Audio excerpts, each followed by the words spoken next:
Good morning.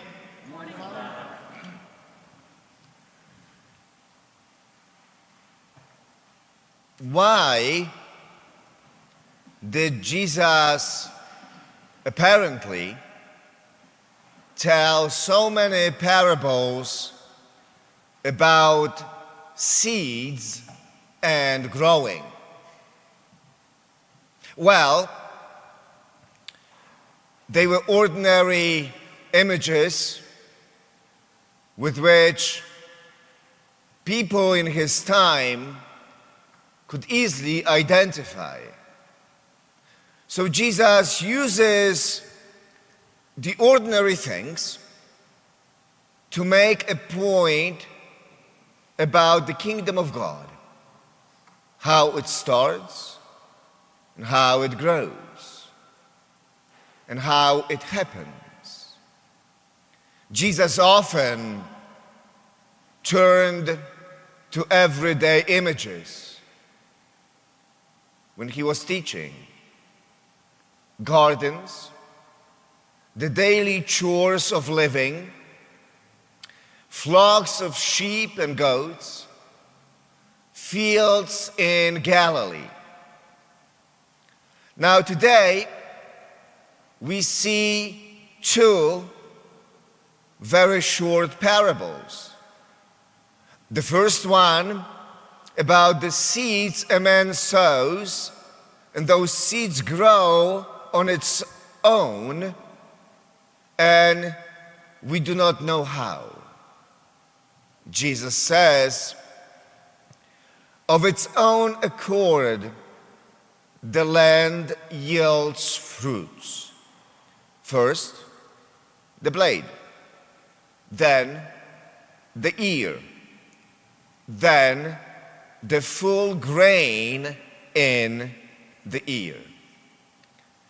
It's mysterious and hidden, at least to the naked eye of the ancient people. How it happens is unnoticed, yet it does happen somehow.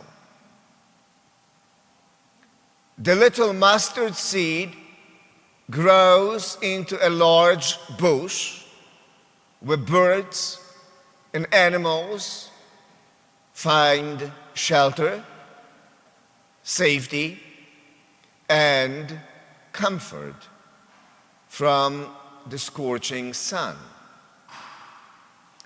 And somehow, that's what the kingdom of God is all about.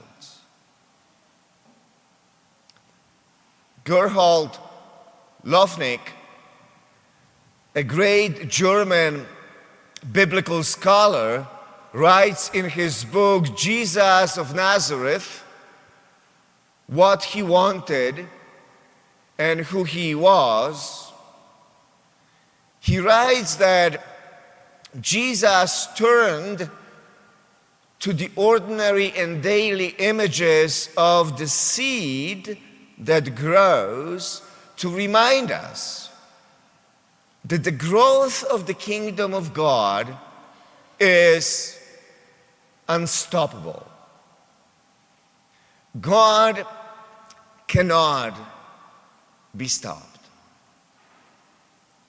Many thinkers in Jesus' time were lamenting the amount of and the strength of evil in the world.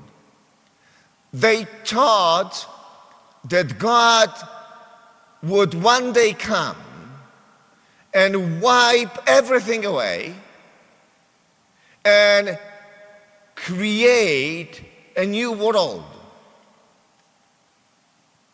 Jesus took a different view of God. Jesus took a different view of the kingdom of God.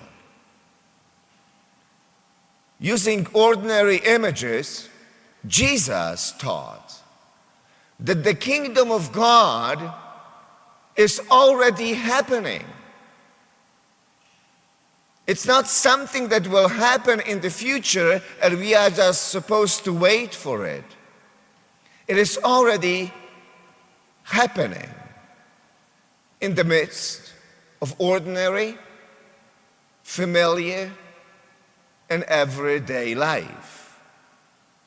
It was all about transforming the world from within now and not waiting for something in the future. Little by little, one step at a time. It was not about something spectacular, apocalyptic, world-shaking event. It was not a quick fix, but a lifelong process of change. Not a revolution, but an evolution of love. The kingdom of God happens in little ways of everyday life, often unnoticed. The way the seed grows, first the blade, then the ear, then the full grain in the ear. Yes, it may be slow, and we got to be patient, but for sure, it is happening, and it cannot be stopped. And that's how growth happens in life. That's how love grows in our lives. It's not about doing big heroic things, but it's all about doing little things with love and joy each and every day. And they are often unnoticed by many, but certainly they are seen and appreciated by the people who are closest to us. They don't make papers, but they make all the difference. It's about being a good dad, a good mom, a good brother, a good sister, a good friend. On an ordinary day when no one notices.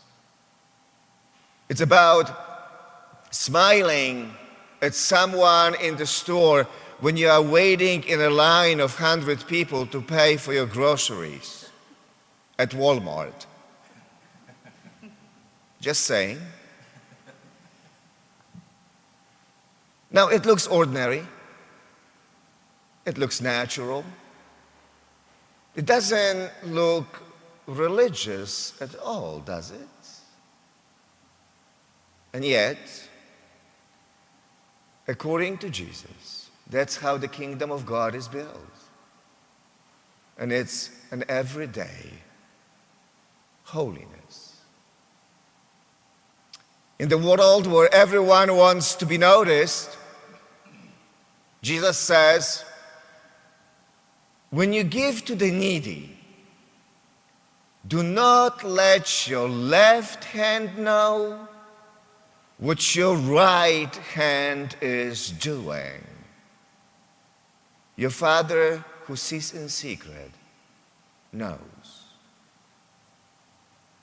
You see, my friends, I think that in the end, we are all going to be surprised big time when we realize that that is the way the kingdom of God grows and happens. By simple acts of love,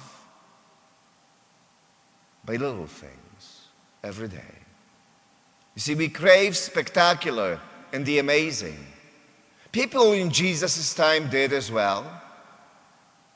And not just his enemies, but also his own disciples. They asked for yet another miracle, another sign. And Jesus was like, come on, that's not what it is all about. And then Jesus goes and simply teaches and preaches in another village. And he says, the kingdom of God is like a mustard seed. It grows slowly, even if we cannot see it. And you can't stop it. It's not a sprint, but a lifelong marathon. We say that Rome was not built in